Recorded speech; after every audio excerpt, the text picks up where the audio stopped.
As a child, he was terrified of imaginary snakes, frightened of the dark. He would learn to repeat the name of God, Ram, Ram, when afraid. His mission in life would be to overcome fear and the darkness of hatred with love and the truth of the oneness of humankind. There was this personal freedom from hatred and anger and thoughts of violence that occurred in South Africa. And this is where he does conceive of some kind of non-violent struggle as an answer to violence. And he also makes these profound personal decisions. Chastity. This is a very deep thing in him, and this thinking has been invading his mind for some time. That a person of perfect chastity, perfect purity of heart, that can achieve very big things, and opposition to such a person can melt. There's great power in perfect chastity. So he aspires for that also. And then he makes a similar kind of commitment about making his life simpler and hoping to adopt poverty as a way of life. He would become known as the Mahatma, the great soul. Time magazine named him the top political icon of all time in 2011. In 1999, he was named the person of the 20th century, behind only Albert Einstein. Einstein said famously of him, "Generations to come, it may be, will scarce believe that such a one as this ever in flesh and blood walked upon this earth."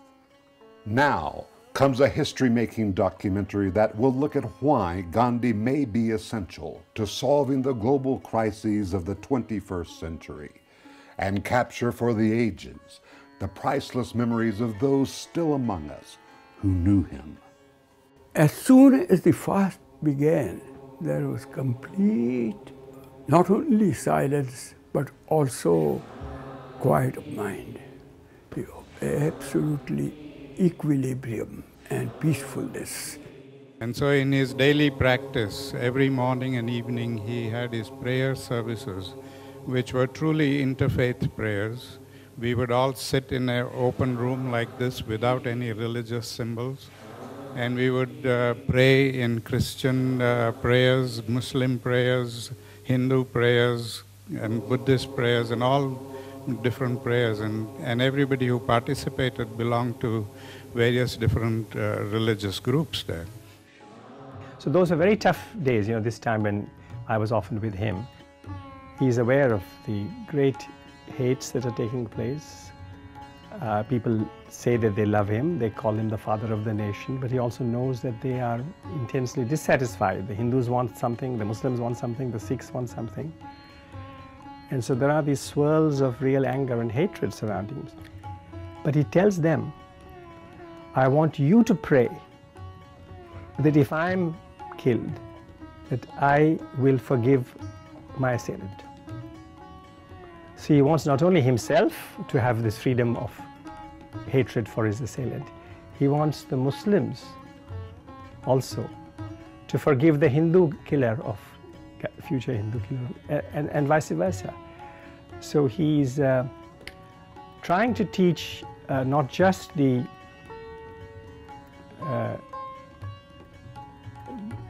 power of death for truth, or that it could be a useful thing at times.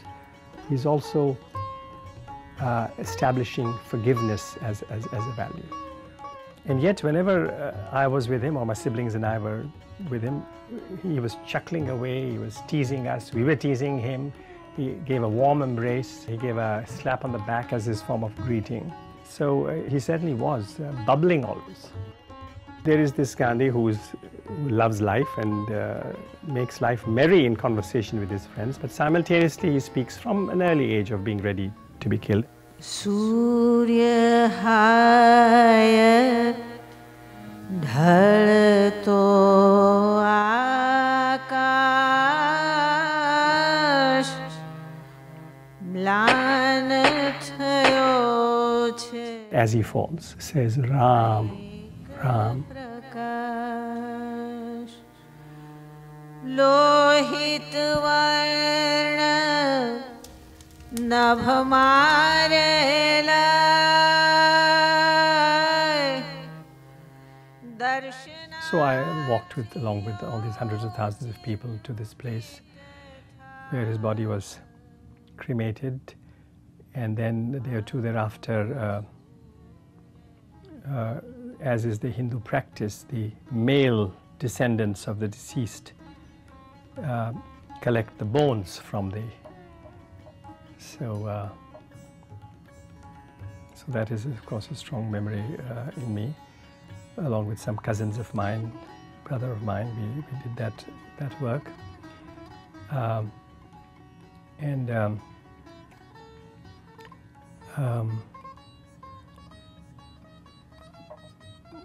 but I guess the strongest impression I have is of the feeling of a loss by everybody. Not for a moment did I feel that it was a family bereavement.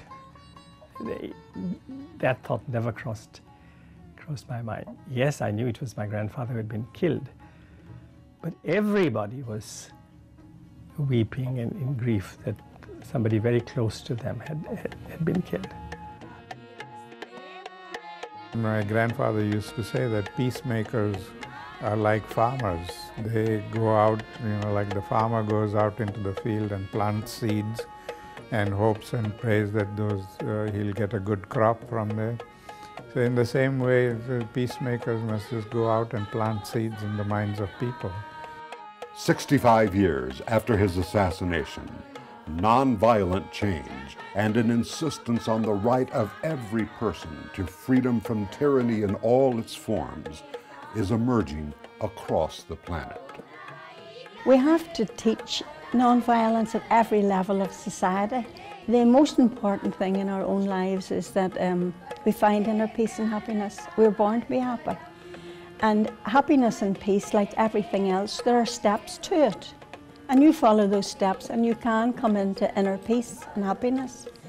And one of the first steps I find to peace is in your own mindset, realizing that you are given the gift of life, and life is incredibly beautiful, and that no one has a right to take that life off you.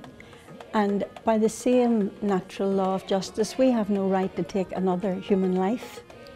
And once we make that inner leap into recognizing that non-violence, non-killing is a natural way to be, then we start looking for how to solve the problems.